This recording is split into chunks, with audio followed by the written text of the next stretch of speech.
Welcome mates, I'm Bloodthirsty Lord, but you can call me Lordy, and today is going to be one bloody night where the vampire aka Countess does get released. And within this video we're going to keep you up to date with some tips and tricks and some combos that you can perform as the new hero when she does come out, pretty much giving you an understanding of what her kit is and what you can utilize it for as the most within a game to gain the most advantages within that game. But also, if you haven't seen yet, watch these other videos on screen right now and give you an update on what her abilities are and everything that you need to know before you actually get into this video. So if you guys are still here, let's move on. But before we get into this, make sure you hit the like button and subscribe button to keep up to date with all the greatest and latest Paragon gaming content and Paragon gaming news. And always expect it here first. So without further ado, let's get straight into this. I've played many heroes like Countess in other games, like Zeratul from Heroes of the Storm or LeBlanc from League of Legends. And they all have one thing in common: they're really high mobility and they perform high amounts of damage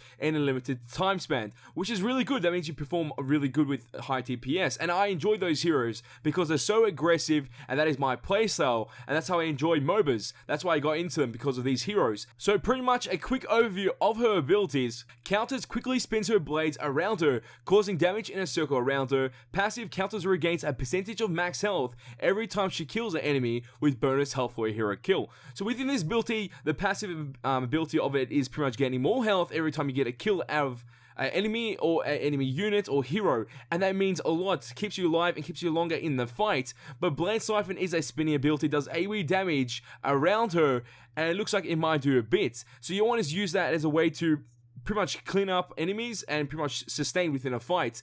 But what you want to do is followed up by another ability, which is called Shadow Slip, which is called Countess targets a nearby enemy and blinks to it, dealing damage and applying a slow. If the target is a minion, it is executed, reactivate to return to the original position. So with this ability, it has some type of synergy with everything else within her kit. And the reason why is because she's able to blink forward and also blink back. And she's also able to apply damage to the enemy that she does target, and also apply a slow, which is a form of CC, which makes it kind of more even useful within a game. And you can also execute minions instantly with his ability as well if you want to push waves. I won't use it for that. I would use it pretty much to go aggressive on the enemy laner, especially if you're playing this in the mid lane.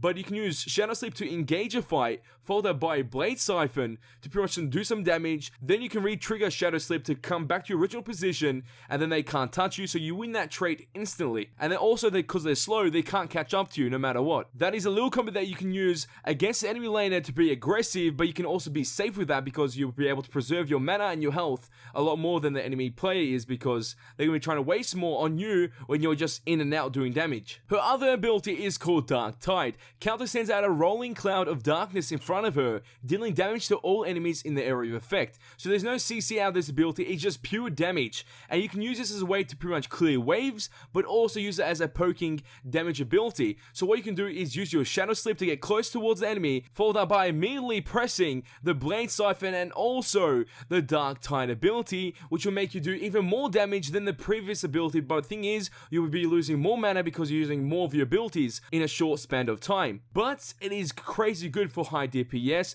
Then once you do that little combo, just re-trigger Shadow Slip back, and I think you can go back to your original position straight after that. I don't know what the actual timer is on Shadow Slip, so it's going to be kind of interesting to see how much you can do before going back to your original position when you re-trigger it. And her last ability, which is called Feast, Countess jumps to a nearby enemy hero, forcing them to look at her and stunning them before dealing a massive burst of damage. Countess is locked down for the duration of the attack. This is one interesting ability within her kit because it helps her perform better, even better, in 1v1s, and that's surprising. And also, with the stun, you can use this as a way to engage enemies, but also finish off enemies that are trying to run away, with an ability like using Shadow Slip to engage that enemy, followed by Feast, so you can lock them down, and if you can't burst them down with your massive burst of damage, at least your team is close by to finish the kill. And always consider whenever you use the ability Feast, that you are also going to get locked down or pretty much stunned when trying to stun the enemy opponent with that ability. But we're going to talk about the highest DPS combo that you can do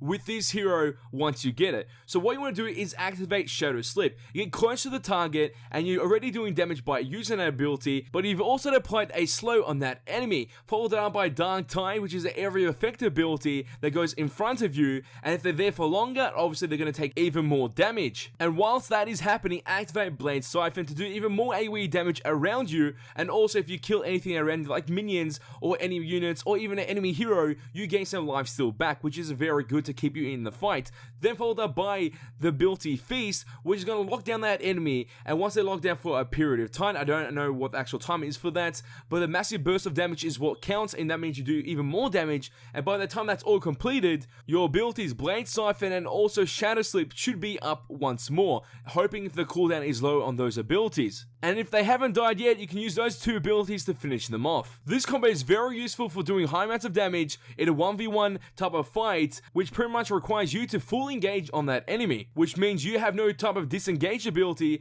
until you've used all your abilities and the cooldowns are back on them, so you're able to use Shadow Sleep to go towards somewhere else and escape from the enemy. Shadow Sleep is going to be used as one of her abilities to pretty much escape or engage in nearly every fight that you come into on the map of Agora, in the map of Monolith, and any other map that does come to Paragon. And also, mates, in the comment section down below, I want to know your thoughts about this hero and her kit and her abilities, because in my eyes, she does have a lot of synergy within her kit, and that is great whenever they create a hero for Paragon, especially like a hero like this, when it's all about outplaying, doing damage, high amounts of it in a limited time, and I love those heroes. So leave your comment and your thoughts in the comment section down below. And most likely, the hero Countess is going to get released tonight. If not, then it will be a dev livestream on tonight, followed up by the hero coming out later on tomorrow most likely, which is still good. I'm still hyped for the character. Also, a bundle of Shadow of Eve skins will be available to purchase in the store, which I am going to purchase 100% because I want those Halloween skins because they're limited edition and they look bloody amazing, mates.